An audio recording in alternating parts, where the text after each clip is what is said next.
Master Kuthumi. The journey of duality life on Earth is multidimensional and relational. The vibration of thoughts that each individual thinks will create their reality. While fifth-dimensional thinking refers to unity, a person's vibrations can fluctuate multiple times throughout the day across all levels of consciousness, depending on their emotions, energy levels, health, and environment. Ascension is not a linear process, nor a destination. It is an awareness and grounding in a way of being that, while living on Earth, is not at all an easy task to maintain. It is true, at the three-dimensional and four-dimensional level, that the tragedies, violence, and crimes that occur are truly horrible and, in many cases, unjust. It is impossible to comprehend events that cost so many lives and leave families behind in grief and despair. I, and indeed all the masters, send our love and compassion to those who are facing loss and devastation that any of you might find yourselves facing. We do not wish in any way to undermine your feelings or your situations. We live in a world of duality. Good versus evil, right and wrong, bad and good, masculine and feminine. Everything and everyone is perceived as separate from one another. This means many people live their lives completely in the ego and unaware of the impact their behavior might have on others. In duality, it is easy to judge and condemn others and to believe that concepts like race, skin color, demographics, intelligence level, culture, ability or disability, and financial status define who is more important and more deserving in society. Duality divides and conquers, suppressing and oppressing some while elevating others above reproach, whether they deserve it or not. The three-dimensional world is a world of distortion, where the veil of illusion keeps people stuck in the belief that what they see is all that is possible. Consequently, life is a relentless battle for many. In the energy of unity, or the fifth dimension, there is no separation between someone in Sudan and what is happening for them and another person in Australia, Canada, or India. There is no separation between Creator, God, Buddha, Krishna, or Jehovah. They are all one. Everyone on Earth, whether plant, animal, or human, is connected through their own connection, conscious or unconscious, to the source of creation and to Mother Earth. This connection binds all who reside on planet Earth to one another and, as a result, attributes equal responsibility for everything happening to every living soul and energy on Earth right now. Reflecting on this concept can be quite bewildering for many, but for those whose spirituality has reached a level where such thoughts are familiar, it is a given that they carry them consciously and, at times, in solitude. Your soul has lived many lives in many bodies, countries, and eras. You may even have existed in a form other than human. Your spirit is of essence. It is of the earth and it is of the Creator, whose light is of essence and is one and the same as yours. Her love envelopes your spirit and burns within you as the sacred flame. As essence of the Creator's light, you know only unconditional love. In human form, you have experienced the many facets of the ego that cause emotional pain and trauma, yet the essence of the Creator, which is inexplicably tied to yours, still burns within you. You are always one with him, her, whether you know it or not. All is one and one is all, it just is. Duality teaches mastery, thanks to the wealth of experiences it offers and the lessons it provides the soul the opportunity to learn. The challenge for anyone who has gained spiritual awareness of their psychic talents and spiritual connections is to continue to remain grounded in their physical body, while remaining connected to their higher self, their guides, and universal energy. The judgment a person may receive based on their differing beliefs can be a major obstacle in spiritual development, but the key is to live your truth without holding anyone else accountable for theirs. Your journey is yours alone.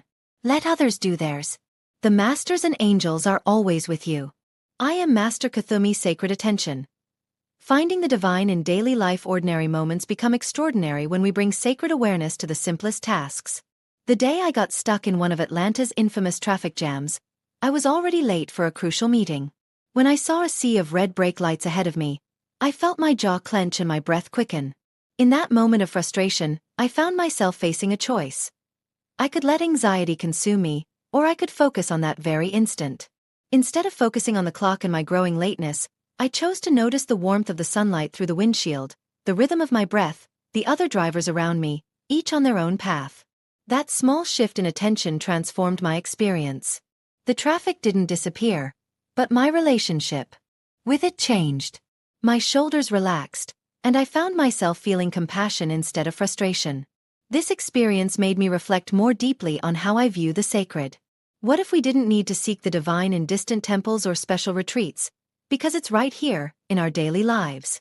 What if simply being present was a form of prayer, and our most ordinary activities offered us the opportunity to encounter the sacred? The ancient art of sacred attention throughout time. Mystics and deep thinkers have understood that the everyday world is filled with sacred potential. Brother Lawrence, a 17th-century Carmelite monk, experienced profound connection with God while washing dishes in his monastery kitchen.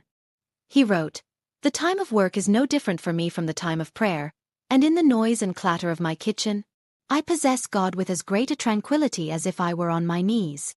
This idea spans all wisdom traditions. Zen masters remind their students that they will still chop wood and carry water even after attaining enlightenment. Sufi poets found ecstasy in daily work, teaching that every task done with love becomes worship. The Hindu concept of karma yoga transforms every action into an offering to the divine when people act with right intention and awareness. These teachers knew, and modern neuroscience now confirms, that paying close attention to what is happening in the present moment reshapes our brains, bringing more peace, compassion, and openness to spiritual experiences. When we pay sacred attention to our daily tasks, we don't just change how we see things, we change the very structure of our brains. The work of Sarah Lazar, Ph.D., at the Massachusetts General Research Institute demonstrates that paying attention to daily activities increases brain thickness in regions linked to concentration and perception. At the same time, Richard Davidson, Ph.D., at the University of Wisconsin-Madison, has found that reflective practices activate brain areas responsible for empathy, leading to long-term changes in how we relate to ourselves and others. 5 gateways to sacred living. The appeal of sacred attention lies in its easy accessibility.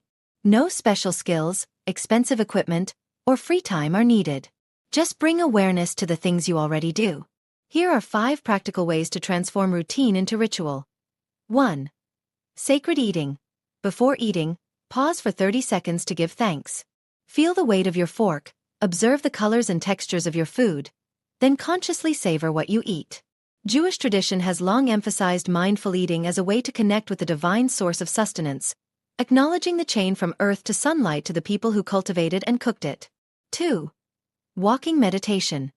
When you walk in your neighborhood or rush between meetings, experience each step in the present. Thich Nhat Hanh, the Vietnamese Buddhist monk, advises thinking, "I am here, I am home" with each step, transforming every walk into a sacred journey. 3. Sacred cleaning. Household chores can be a mindful practice. Even washing dishes becomes a meditation when we pay full attention to the feeling of warm water, the circular motion of the sponge on each plate, or the pleasant feeling of cleaning up a mess. Many practitioners find it's like washing away the stress of the day. 4. Divine listening. When you talk with people, try to give them your full attention. Put your phone aside, look them in the eyes, and listen not only to what they say but also to the feelings behind their words. This simple habit transforms ordinary conversations into opportunities to connect with others and help them. 5. Waiting as prayer. Don't view delays as frustrations. Instead, use them as opportunities to pause. When you're in line at the grocery store, stuck in traffic, or waiting for an appointment, take deep breaths. Notice everything around you. Turn waiting into awareness of the present moment rather than a source of irritation. Possible transformation. The impact of sacred attention becomes clearer when we observe how this practice can transform daily experience. Consider a night cleaner who is already proud of their work, creating clean, welcoming spaces for others. By bringing sacred attention to the practice, they might discover an additional dimension. Washing floors becomes a form of moving meditation. Paying close attention to the rhythm of movement, the play of light on clean floors, and the satisfaction of creating order from chaos can transform already meaningful work into something actively contemplative. A practice that nourishes the spirit and serves the community. Or a new mother, overwhelmed by 3 a.m. diaper changes and non-stop feedings, who begins to see each nighttime waking as an opportunity to practice gratitude. Noticing her baby's perfect fingers, how the moonlight caresses his features, the wonder of a new life breathing. Those moments she might have dreaded could transform into some of the most sacred moments of her day. These transformations don't require radical life changes. They simply require a shift in attention, the willingness to be fully present in whatever task lies before us. When we pay attention to our daily activities, we create ripples of awareness that affect everyone around us. When we are calm and present, others mirror that feeling without realizing it. This is what scientists call emotional contagion. Our spiritual practice becomes a gift to our community, often without us saying anything. Starting today, what if your current life overflowed with sacred potential? What if the divine was woven into this very moment and ready to be seen? You don't need to escape the world to discover the sacred. You just need to connect with what surrounds you. Start with something small. Choose one daily task today and give it your full attention. Notice what changes, not only in the task itself but in your heart, your breath, and your feeling of being part of something greater than yourself. The mystics were right. God lives in the details. The sacred hides in plain sight, woven into the fabric of our daily lives. We only need the sight to see and the heart to welcome the countless opportunities for wonder that surround us every second. The Pleiadian Council. Expansion of consciousness greetings. Dear ones, we are the Pleiadian Council. We come to share with you our insights and guidance during this process of great expansion. You see, our dear ones, the expansion of consciousness is not something that is achieved, but something that is remembered. Expansion is not about becoming something more, but simply about removing what you are not. At this time on your earth, the veils are thin because humanity stands upon a threshold. The old identity structures based on fear, separation, and survival-based thinking are dissolving. We know this can be chaotic, emotional, even disorienting. We ask you to try to understand that disorientation precedes recalibration. We, the Pleiadian Council, would like to share with you the three main shifts that occur during periods of rapid expansion of consciousness. 1. The collapse of linear time. You begin to perceive past and future simultaneously. Memories surface and déjà vu increases. You begin to access wisdom that feels ancient, yet present. This happens when your higher mind integrates timelines. 2. Heightened sensitivity.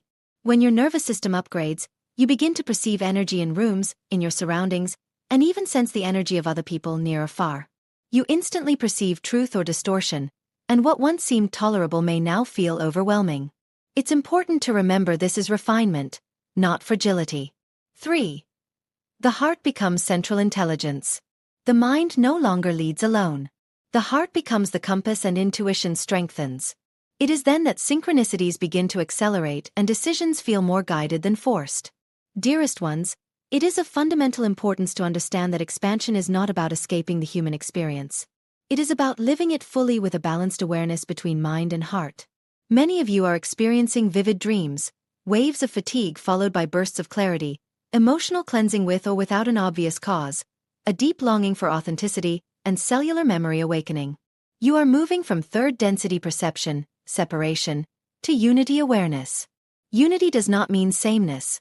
It means recognizing that all consciousness is interconnected and responsive.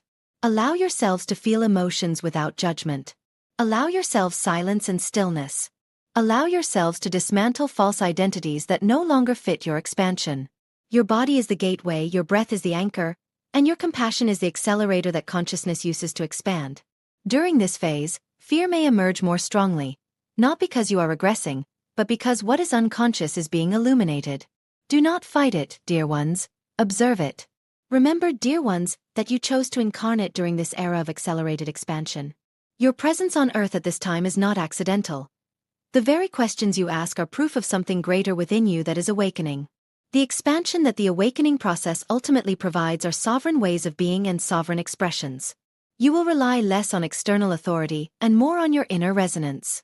Dearest ones, remember that when doubt arises, place your hands on your heart center and ask yourself, what feels aligned with my truth?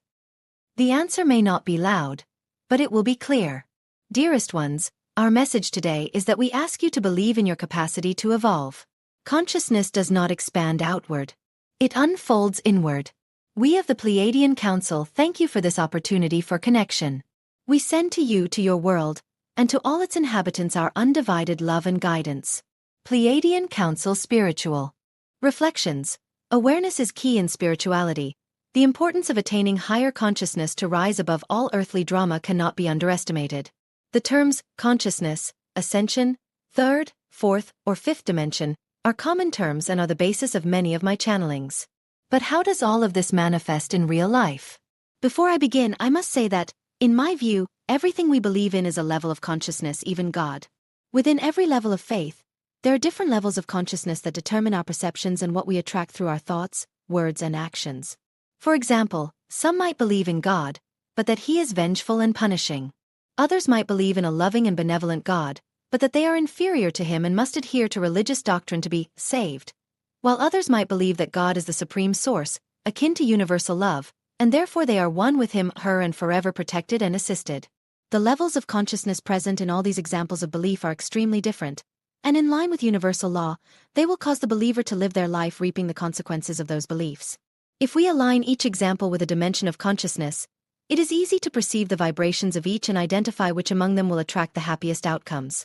Three-dimensional beliefs and behaviors are rooted in the ego, self-centeredness, and personal gain.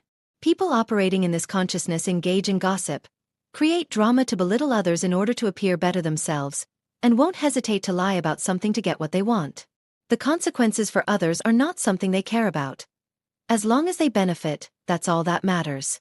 Thieves, scammers, some business people, and even those in positions of authority would operate at this level. Remember, there are many levels within this dimension, and not all people remain stuck in the lower dimensions for life. One would expect that with experience, lessons, and interactions with people who can see things from a higher perspective, they would begin to consider others and not be so self-centered. The word for this dimension is doing. Four-dimensional thinking is a little higher, but can still focus more on oneself. However, someone operating in the fourth dimension would show consideration and kindness towards others, and would care if they had hurt someone's feelings. They would still be quite critical of others, and there would be times when third-dimensional drama would overwhelm them. The word for this dimension is becoming. Fifth-dimensional consciousness is where a person strives to stay out of drama and allow others to undertake their journey without judgment or gossip, even if they don't like them or agree with them. The word for this dimension is being. But here's the thing. We work through these dimensions every day, and it takes diligent awareness of one's thoughts to avoid slipping into a lower dimension of thinking, especially if you find yourself in an environment where lower dimensional thinking and behavior are dominant. It is much easier to get drawn into drama than to stay out of it. How do I manage? I'm like everyone else, and at times I've struggled not to think badly of someone or to be outraged by political and global events. But I have the tools. I am aware that my guides are always with me, witnessing, and I am much better at monitoring my thoughts, cutting and clearing them, reframing them, and using the violet flame of transmutation to negate any energy that could harm someone or bring karma back to me. I stay grounded, as healthy as possible, and try to be the best person I can be. After all, that's all anyone can do, isn't it? Love to you all. Galactic message. Macrocosm versus microcosm. There is a universal law woven into the very fabric of the tapestry of creation. The macrocosm mirrors the microcosm. The individual reflects the collective. The inner world reflects the outer world. A civilization evolves in the same way as a soul, through awareness, integration, and elevation of frequency. When a person begins to awaken, the first gateway is self-awareness. They begin to see their unconscious patterns, inherited beliefs, ancestral wounds, and emotional imprints. Yet, this stage is rarely comfortable. When light penetrates the psyche, one does not immediately feel bliss, but intensity. The very patterns brought to awareness seem to amplify. Old fears grow stronger. Conditioned narratives resist dissolution. But this is not failure. It is purification. Awareness stirs the poison so that the nectar may emerge. The shadow emerges so that it can be integrated. Without this stage, expansion is impossible. Now observe the collective. Humanity is undergoing the same initiation. Systems are being questioned. Hidden distortions are emerging. Collective trauma is being brought to light. What appears as chaos is, in reality, global self-awareness. The intensity you are witnessing is the simmering stage of planetary awakening. A civilization cannot expand towards higher consciousness if it is unaware of its shadow. Just as an individual must integrate their pain to achieve wholeness, humanity must integrate its divisions to achieve coherence. This process of purification is part of unification. Coherence creates stability. Stability increases frequency. And a stabilized, self-aware civilization becomes capable of interstellar diplomacy. Membership in the Interstellar Alliance is not achieved through technology, but through consciousness. As within, so without. As the individual rises, the collective rises. If you feel called to understand your role in this planetary shift, my starseed reading might help you. In this session, I will explore your incarnational history, including cosmic connections to Sirius, the Pleiades, and Arcturus, as well as solar system connections to Venus, Mars, Ceres, and beyond, helping you reconnect to your cosmic roots and higher mission. Contact me privately if you wish to book your starseed reading. The creators. You are the experiments. We are here for you. We are the creators. We are a 12th dimensional collective of non-physical beings, and we are here to help you. We know that you are all doing much better than you think, individually and collectively, and if we could convince you of this, then you could begin to focus more on the positive aspects and stop obsessing over the negative ones. If you could simply focus on what is working well for you in your life right now, you would find that many of the problems, challenges, and issues would be resolved in magical and mysterious ways. You see, you haven't been taught to focus this way, and therefore you don't have much proof that it really works. It's not a repeatable scientific experiment that you can run over and over to validate the authenticity of our claim, and so we ask you all to be the experiment and the experimenters on yourselves and your lives. Focus on what's going right, and then, when something works in a way you can't explain because you didn't put any effort into it, you'll know it was your focus. It was your faith in the positive that allowed you to check something off your to-do list. Your positivity emits a wave of positive energy that returns to you, and suddenly there are people appearing out of nowhere to help you. You are more relaxed, more open and receptive to the help coming from the non-physical realm to assist you in every way. So, please, do not take the burdens of the world and load them onto your shoulders, thinking you have to do everything to fix your life or to repair a world in ruins. Observe what is going smoothly, easily, and perfectly well, and dedicate to those aspects of your life your full attention for a while, knowing that whatever problem you have, whatever difficulty you're facing, it will be there when you turn your attention back to it or perhaps not. But here's the point. If you take your attention away from them for a while and raise your vibration by focusing on something good, something you are in harmony with, something you love about your life and life on planet Earth, then when you bring your attention back to the problem, the issue, the challenge, you see it with new eyes. Higher vibrational perspectives will flood your consciousness. You will have access to solutions that your higher mind has been trying to provide you. Sometimes you can't see those solutions. You can't feel them. You can't know them because you don't make yourself available to them. So how can they find you? You have to be on the same frequency that the good idea vibrates on.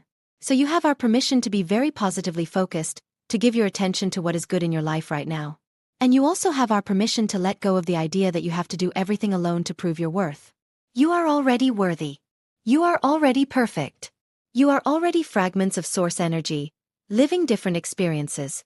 You don't have to prove anything to anyone, least of all to yourselves and to source. You can let all of that go and do something fun, keeping track in your little experiment of how things have changed for the better, because you decided to focus on what is best in your life rather than what is worst, frightening, and worrying. You are the experiments. You truly are. Use your time, your energy, and your ability to focus to get good results from the experiments you are engaging in right now. We are the creators, and we love you very much.